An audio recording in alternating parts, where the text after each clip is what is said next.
Hey guys, what's up? It's Culture Detective here, investigating your favorite movies. So this is going to be a little bit special of a movie review.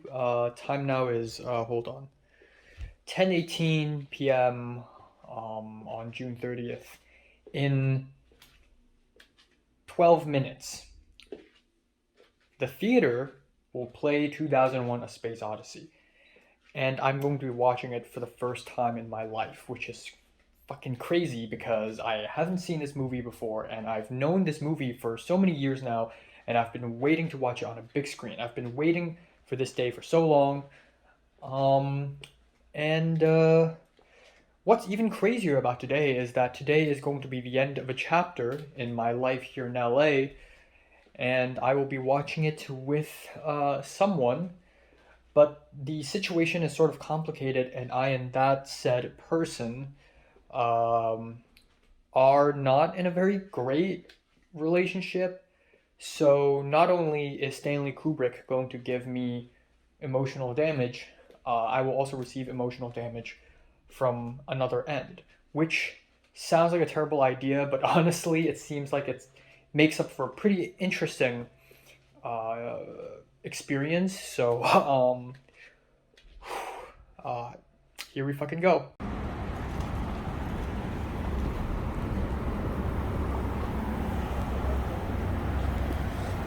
I don't know if you like know. I'm just I don't know if you read it.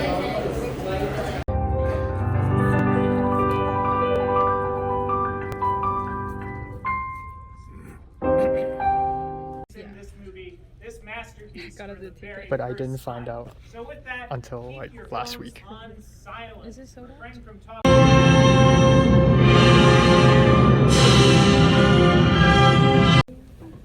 The brain. It's scary.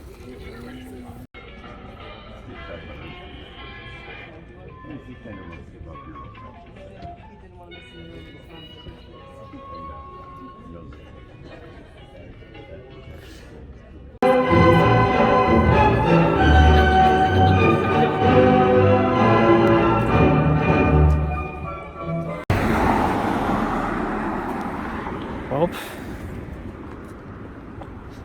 hey guys, what's up? It's the Culture Detective here, investigating your favorite movies, and I have to leave home to be on set in about 10 minutes.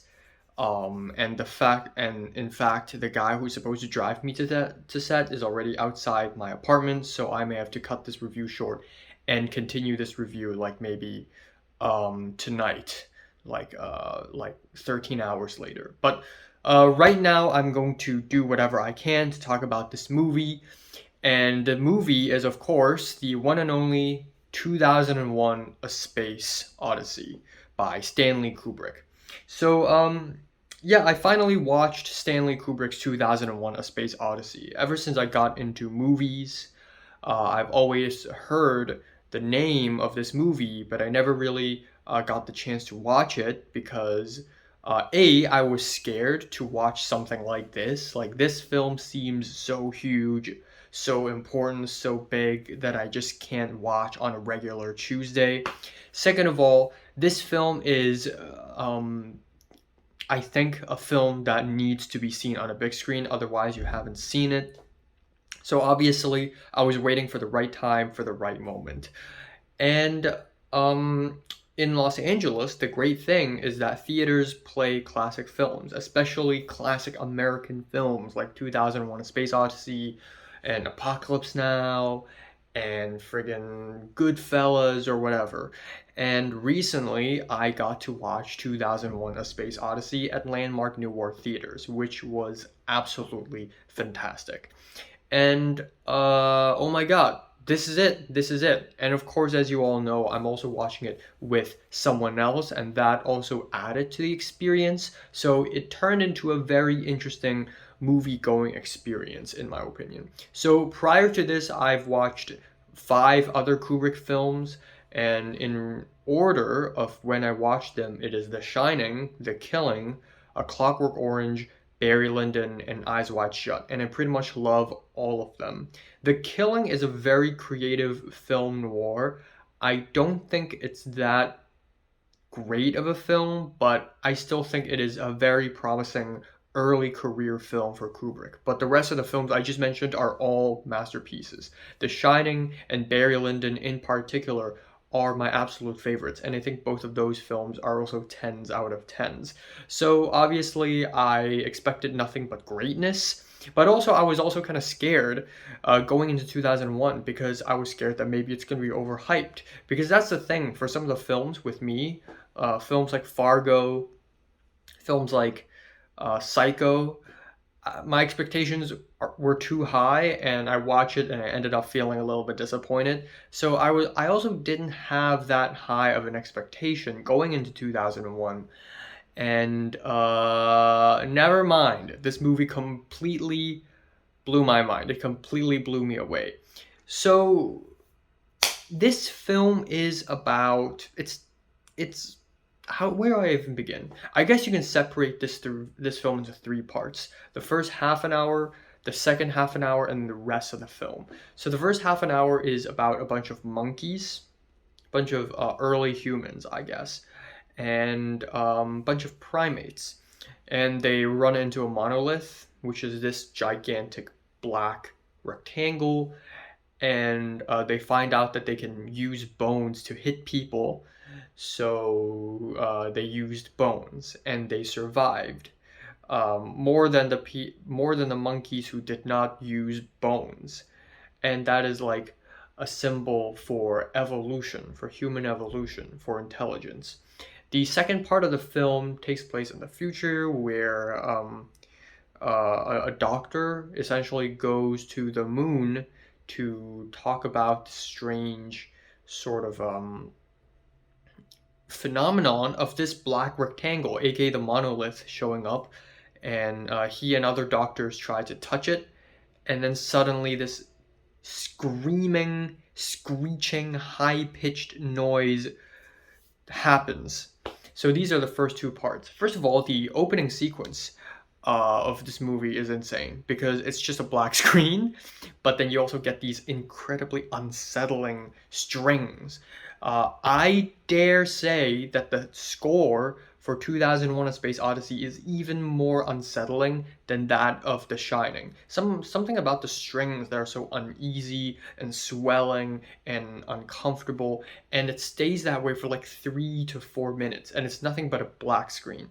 And what's so ingenious about this is that it really eases the audience into the film. So no matter what mood you were in before you watch the film, this black screen sequence will immediately make you go, okay, what the fuck is happening? Oh my god. And then the rest of the film is very poetic. And this is probably not only the most poetic film by Kubrick I've seen, but also one of the most poetic films I've ever seen, period. Because the thing is, A Clockwork Orange and Barry Lyndon very much feels like novels. And same for Eyes Wide Shut. You watch those films and it feels like you've read a novel. It doesn't feel like a cheap flick. It feels like a piece of literature because of how the build-ups are really slow, and how the way the story progresses is just very, very literal. There's something about it that makes it feel like I'm reading a book. But 2001: A Space Odyssey is completely not that at all. It doesn't feel like a book. It feels like a poem. It feels like a few words, and then whatever you make up in your mind are just images and empty spaces and pure cosmic horror. Because this is what 2001: Space Odyssey is. It's not a sci-fi. I mean, yeah, it takes place in outer space. It's sci-fi technically, but in its core, it's actually a cosmic horror film. It's really freaking scary, and some of the parts in this movie are even scarier than scenes in The Shining.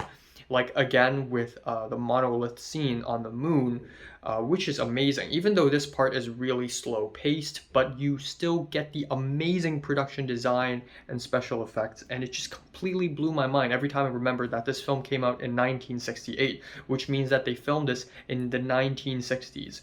There are scenes with zero gravity, and then there are animation and designs of like the ship and and futuristic equipment and technology, and it's made in the mid 1960s. Like, what the heck?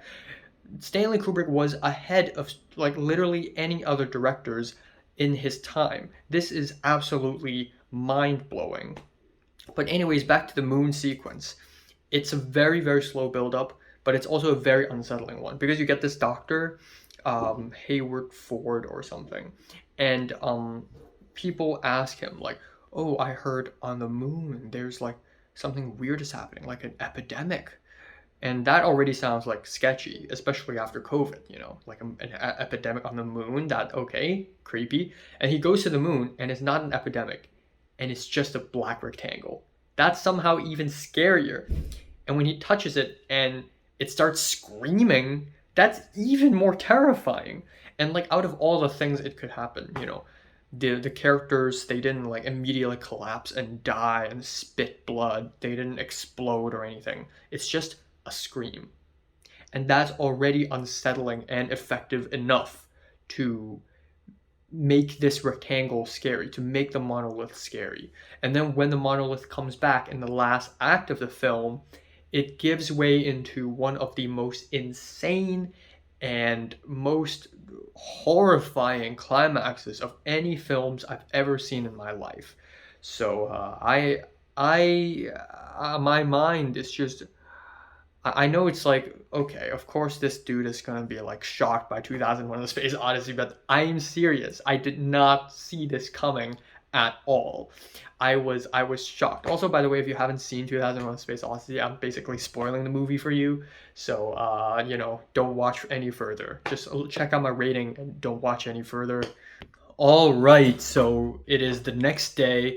It's July 4th right now, and let me continue with this movie review. It's been a long time since I have stopped a review halfway and then resumed the next day. But anyways, last I left off was the opening sequence of the film. Of course, you get the iconic eclipse star sequence and the banging drums, the classical music piece. It is iconic, but really it is the black screen and the unsettling music for like 2 minutes and 50 seconds that really, really bring the audience into the film. It's like staring into the void and the void staring back at you. Quite eerie.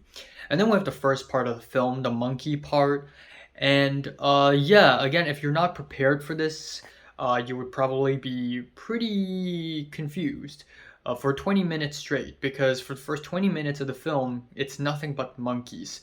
Monkeys living, black screen, monkeys eating, drinking water, black screen, monkey sees monolith, black screen, monkey touch bones, black screen, monkey beat each other with bones, and the monkeys with bones survive, like the ones that are holding bones as weapons.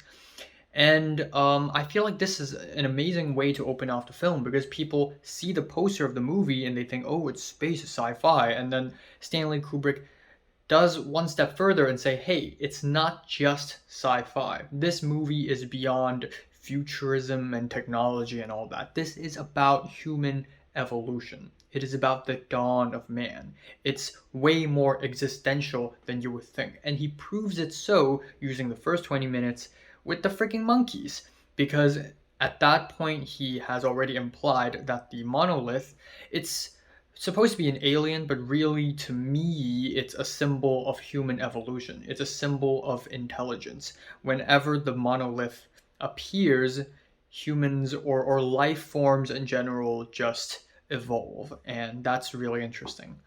The second part of the film, oh yeah, this is where I actually stopped at. The monolith screaming, that was really amazing. And then we have the third part with Hal versus David Bowman. This is the real meaty, fleshy core of the film. The real plot lies there, where essentially a group of 5 people, 3 of them are sleeping, 2 of them are not sleeping in a spaceship. They're about to go to Jupiter for some secret mission, and they don't even know what the mission is. So that's really weird. And first of all, this is where the story gets really interesting because there's the element of mystery in there. They don't know what the mission is. They're going to Jupiter, and something weird is going on. We have Hal, which is this AI computer, and it's so freaking relevant nowadays in 2023. Back in 1960s, it's a really crazy, absurd idea because back then the internet still isn't a thing. Um, but now it's more relevant than ever. So Hal, this AI computer, who has emotions and can talk and whatever, talked about how this mission feels strange, something feels off. And then David Bowman and another guy tried to talk back or talk shit about Hal behind Hal's back. And they locked everything. So the thing is, Hal is not just a computer, he's basically the entire spaceship. And so they took really, really careful precautions so that Hal wouldn't hear them talking shit. And they fucked up. Of course they did.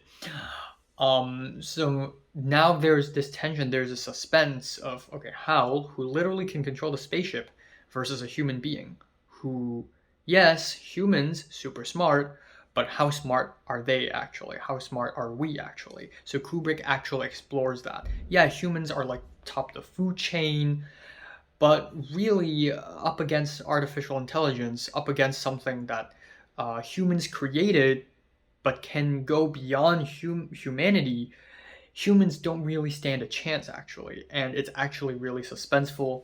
So there's that scene where Hal does something bad, and that was very scary. There was an intermission in the film. I don't know if it was like in the original film or not, but when I watched it, there was a 5-minute intermission, and literally the scene right after the intermission, Hal makes a move, and it is as scary as ever because Hal is so cold, he's so calculated, and you never see his face. He's just a red light. And because of how inhuman he is, it's even worse. It's even scarier. He's one of the most memorable villains in like Kubrick filmography, if not the best villain, honestly. Again, the film is full of long takes and wide shots, but then there's this one shot. There's this one sequence where Hal did something bad, and we literally jump from a wide shot of Hal to like a medium, to a close up, to an extra close up, and it's just boom, boom, boom, boom. And that's when you know, oh my god, it's him. He did this. Shit. And again, jump cuts like this aren't that rare nowadays. You know, if you've seen Luca Guadagnino's Bones and All, he does that a lot. If you've seen Jaws by Steven Spielberg, he does that, you know, boom, boom, boom. But Kubrick is one of the first few people who did it, I think. And it's just so effective. He saved this jump cut for a very, very specific moment in the film, and it's so well done. And of course, we have the fourth part, which is my favorite part, and I think everyone's favorite part as well, where David Bowman finally arrives at Jupiter, and this floating black rectangle appears and disappears, appears and disappears, and it's kind of foreboding. What is this black rectangle? He gets confused, and then he, I guess, goes near it, and then literally the world splits apart. His mind explodes, and all he sees is these intense, colorful streaks of light just flashing through his eyes. And it is, again, it is cosmic horror done well, because nobody would ever expect this scene to happen. And second of all, this with the very intense orchestral music, not even orchestral, just like noisy, unsettling, soul-crushing, static music, and these intense, strong, bright lights that slide across the screen. And it's even crazier when I watch it on a big screen in the theater. It's just like literally the whole thing is coming at me. It's so overwhelming. It's literally the cinematic equivalent of all the knowledge and all the memories of all life forms and all of history in the whole world flashing through your eyes. It's just so much to take in. And Kubrick does that with just colors and music. And it's absolutely insane. And it goes crazier and crazier and crazier. And it goes so crazy that his own eyes turn into different colors. It turns green, it turns purple, it turns orange, it turns blue. And then suddenly he wakes up and he's in a pod, like a space pod, but he's in some apartment, some real futuristic apartment, and he sees himself, but he's older. And then now he is that person he sees, an old man in a space suit. And he walks around confused, and he sees another old man eating food, an even older man. And then he becomes that even older man. And then that even older man knocks over a glass on the table. He tries to pick up the glass, and he notices an even older man, a dying man on a bed. And he becomes that. And then he was on a bed, dying, and he sees the monolith. Now that fucking comes back. Holy shit. And after all that overwhelming color is just flashing through your eyes, you just get nothing but silence, shock, and just the idea of aging. And just the inevitable, of course, aging, it's inevitable, but also it's almost like he stepped into the fourth dimension and he's able to see his entire life, like his entire timeline, but all at once. And he sees himself getting old, dying, and then reborn as a child, as a baby, as a floating, glowing embryo, all at once. And it's so, it's like, this is it. This is the answer. The monolith screaming, the monkeys touching the monolith. What really is the monolith? The monolith is this, whatever you make of this. And it is so bold and harrowing and advanced. Like, even if this film is made in 2023, people would still freak out. The fact that this movie is made like 50 years ago, like, seriously? Yeah, it's just insane. 60 years ago, 50 something years ago. And again, the special effects, the zero gravity, the wires, the animation, they're all super top notch. The production design is amazing. The space food, I wonder what they are. It's like a tray of 4 slots, and it's just mushy. I don't know what that is. It's like mashed potato. Is it like ice cream? What is that? When I was watching that scene, I was just like trying really hard to figure out what that really is. And the actors are actually eating them like it's a regular meal or something. And the music's so good. Again, it's more unsettling than The Shining. So yeah, I'm completely blown away by this film. This film is a poem, and it's best to not know anything going into it, and it's also best to not, come up with ideas of what it is. Or it's best to come up with ideas, it's just that there isn't a definite idea of what it is. This thing is so up to interpretation, and it's so bold, and it's so life-affirming and overwhelming that nothing can compare. I'm blown away. I'm giving this movie a 10 out of 10. So, have you watched 2001: Space Odyssey? Comments below, let me know. Subscribe if you want more. And thanks for watching.